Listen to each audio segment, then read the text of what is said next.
Halo sobat semua, ketemu lagi bersama saya Pak Bowo. Pada kali ini kita akan membahas materi tentang klasifikasi dari materi. Sebelum saya membahas lebih jauh mengenai klasifikasi materi, jangan lupa klik tombol subscribe-nya ya, agar kamu nggak ketinggalan mengenai update informasi terbaru dari channel ini. Dan jangan lupa juga untuk menyimak videonya sampai selesai agar kamu dapat lebih paham tentang materi yang disampaikan. Apa yang dimaksud dengan klasifikasi materi? Di sini ada dua macam kata ya. Ada yang dimaksud dengan klasifikasi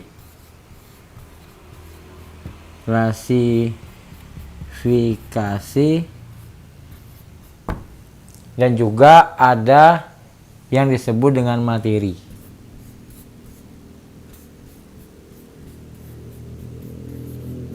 Ya. Jadi ada dua kata, yang pertama ada klasifikasi, yang kedua ada materi. Apa yang dimaksud dengan klasifikasi? Klasifikasi itu adalah pengelompokan.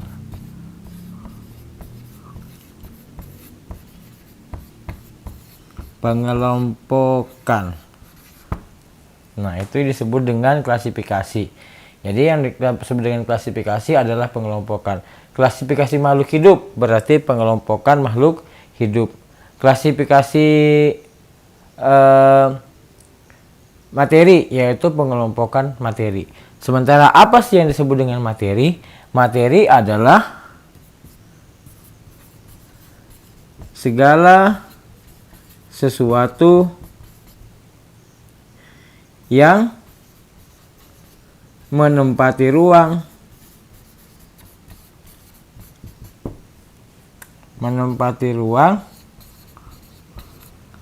memiliki massa dan volume. Memiliki massa dan volume. Ya. Jadi yang disebut dengan materi adalah segala sesuatu yang memiliki massa, memiliki volume dan juga menempati suatu ruang. Ya, misalnya jika kita memasukkan suatu benda ke dalam suatu wadah, maka benda tersebut jika ditimbang memiliki massa. Jika diukur volumenya memiliki volume, serta dia mengisi keseluruhan dari ruang atau wadah tersebut, maka itu dapat dikatakan sebagai suatu materi. Seperti yang saya katakan tadi, ketika kita berbicara suatu klasifikasi, maka berarti kita berbicara tentang pengelompokan. Sama halnya dengan klasifikasi materi, maka kita berbicara bagaimana kita mengelompokkan suatu materi. Nah, materi dapat dikelompokkan berdasarkan dua hal. Ya, jadi klasifikasi materi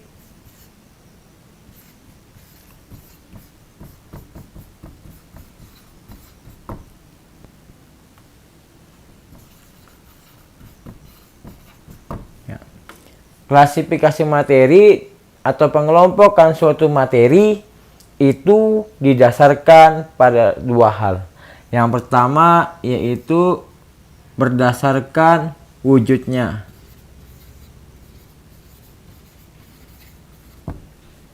Ya.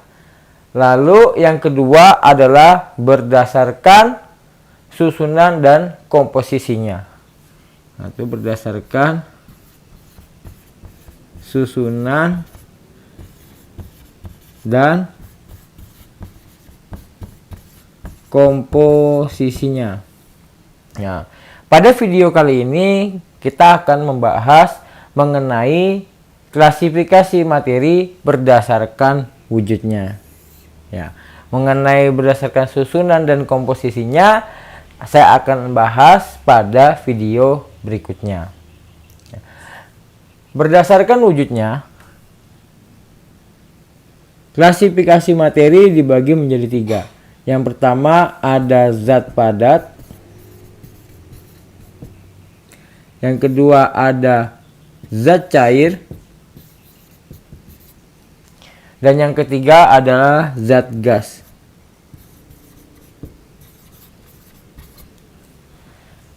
Di antara tiga materi ini sama-sama memiliki sifat, yaitu mengisi suatu ruang.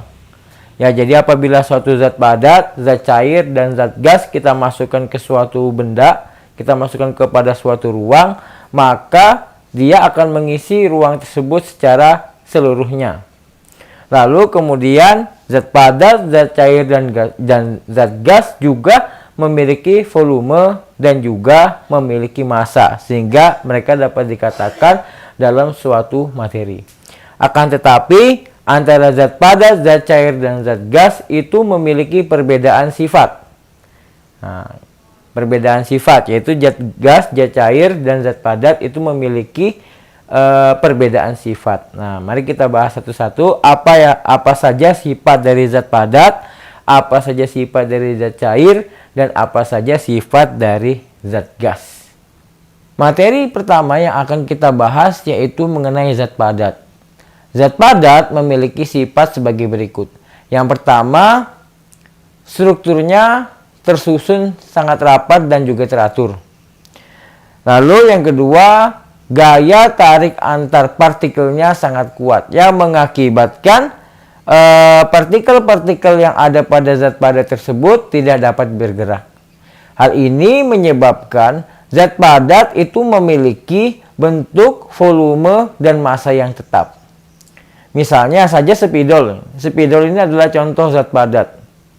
Dimanapun saya letakkan, dimanapun saya taruh, dimanapun saya masukkan ke dalam wadah, maka spidol ini tetap bentuknya seperti spidol. Nah, tidak bisa berubah mengikuti bentuk wadahnya. Meja misalnya, kursi. Dimanapun kita menaruhnya di dalam wadah apapun, ya bentuknya tetap kursi, bentuknya tetap meja. Karena pada zat padat, bentuknya itu tetap. Yang diakibatkan partikelnya itu berikatan sangat kuat, sehingga bentuknya tidak dapat berubah. Ya, seperti itu. Ini adalah sifat-sifat dari zat padat. Selanjutnya adalah zat cair. Ya. Zat cair memiliki sifat yang pertama, struktur partikelnya itu kurang teratur dan renggang, ya. Jadi susunan antar partikelnya itu kurang teratur dan juga renggang. Lalu yang kedua, gaya tarik antar partikelnya itu sangat lemah, sehingga menyebabkan zat cair dapat mengalami perubahan bentuk mengikuti ruangnya. Misalnya ketika zat cair itu dipindahkan ke dalam suatu gelas, maka bentuknya akan mengikuti gelas. Ketika dipindahkan ke dalam suatu botol, maka bentuknya akan menjadi botol, seperti itu. Ketika dipindahkan ke dalam baskom misalnya, maka bentuk cairan itu akan mengikuti baskom tadi.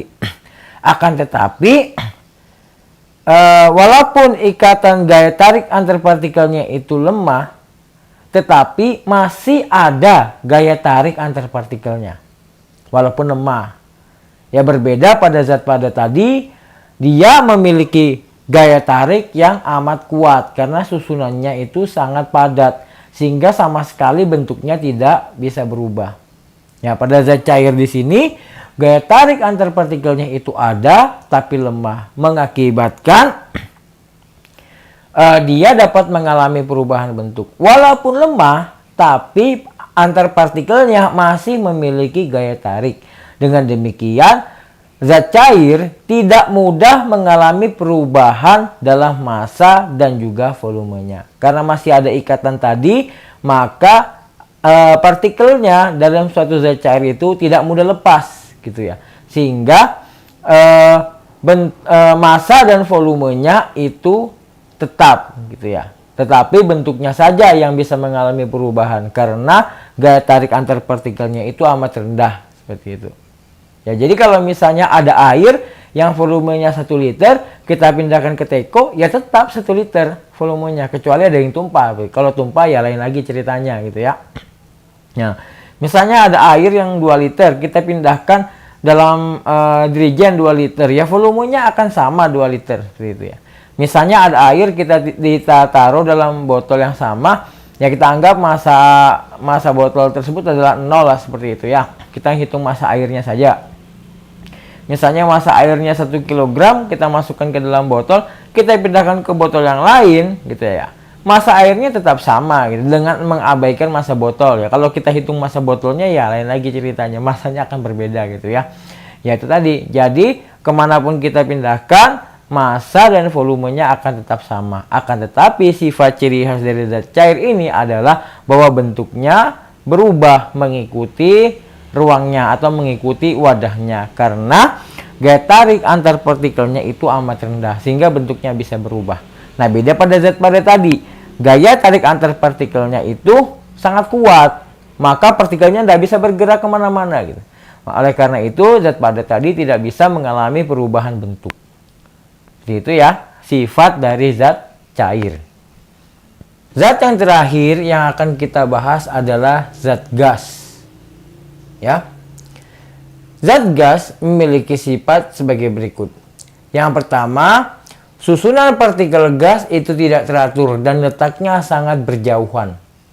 Ya, jadi yang pertama, susunan partikel dari gas tersebut tidak teratur dan letaknya berjauhan. Ya karena letaknya berjauhan, maka sulit sekali partikel-partikel tersebut untuk berikatan satu sama lain.